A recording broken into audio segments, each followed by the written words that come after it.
Anyways, हमारा ये concern है कि ये election free and fair and transparent तरीके से होना चाहिए। जैसा कि आपने खुद कहा, इलेक्शन डिक्लेयर होने के 12 घंटे पहले लगभग 150-200 ट्रांसफर्स अब्रप्टली आर्बिटरली एलजी गवर्नमेंट ने किए, एलजी एडमिनिस्ट्रेशन ने किए। और हम जानते हैं what ever said and done, LG administration का यहाँ जो बिहेवियर है, it's full of prejudice, it's full of बायस। आप जानते हैं कि वो बीजेपी को फेवर करते हैं और करते आए हैं, और जो यहाँ की बाकी पार्टीज हैं उनके साथ वो कितना हॉस्टाइल रहे हैं। और जैसे आपने आउटगोइंग डीजी के बारे में बात की, आप खुद जानते हैं कि वो कैसे पॉलिटिकल स्टेटमेंट्स इश्यू कर रहे थे, although that is not his jurisdiction. His jurisdiction, his purview lies in maintaining law and order. So of course we also have an apprehension that this election should be free and fair. It should not favor any one political party and BJP in this case.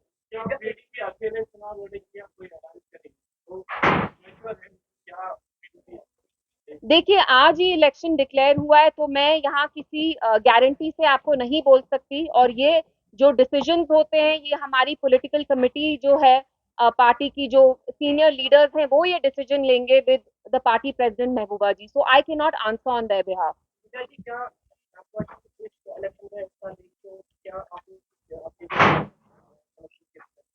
देखिए, मैं महबूबा जी के behalf पे इस सवाल का जवाब नहीं दे सकती और मैं देना भी नहीं चाहती, लेकिन जहां तक मैं समझती हूँ, Mehbooba ji will not fight an election in a state जिसकी वो चीफ मिनिस्टर थी जब हमारा सेमी ऑटोनोमस स्टेटस था, हमारा स्पेशल स्टेटस था। I don't think she wants to fight this election, but आप ये सवाल उनसे पूछेंगे तो बेहतर होगा। देखिए, हर एक चीज मेरे बारे में नहीं होती। हम यहाँ अभी जो जम्मू कश्मीर की आवाम है वो बहुत प्रॉब्लम से जूझ रहे हैं पिछले 5 साल में। आप खुद देखिए हमें कितना डिसएम्पावर डिसपोजेस कर रहे हैं, हमें अपनी जमीनों से खदेड़ा जा रहा है, यहाँ पे अनएम्प्लॉयमेंट, ड्रग क्राइसिस है, आपको पता है यहाँ पे कितनी प्रॉब्लम्स हैं। So I hope that this election in some way इनको, इनके जो मसाइल हैं उनको रिड्रेस करे।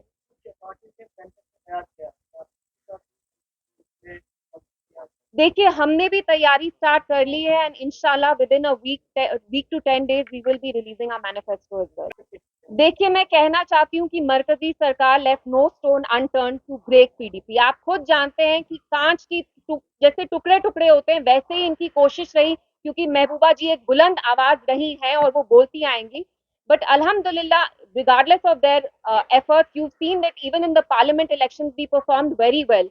तो आगे जाके भी हमें होप है, हमारे जो वर्कर्स हैं दे आर वेरी हैप्पी कि इलेक्शंस अनाउंस हुए and we are hoping that we put up a good fight and inshallah we are hoping to win. Specific agenda क्या रहेगा पीडीपी का यहाँ पर, अगर इलेक्शन के लिए जाते हैं, सॉरी, अगर वो इलेक्शन के लिए प्रोटेस्ट करते हैं तो मेन एजेंडा ऑफ इलेक्शंस क्या होगा?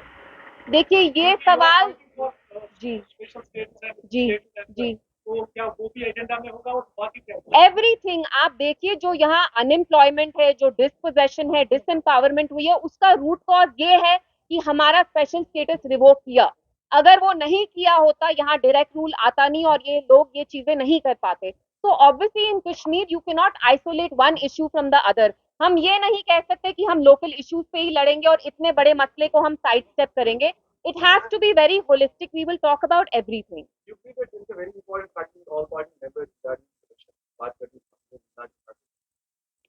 In what sense?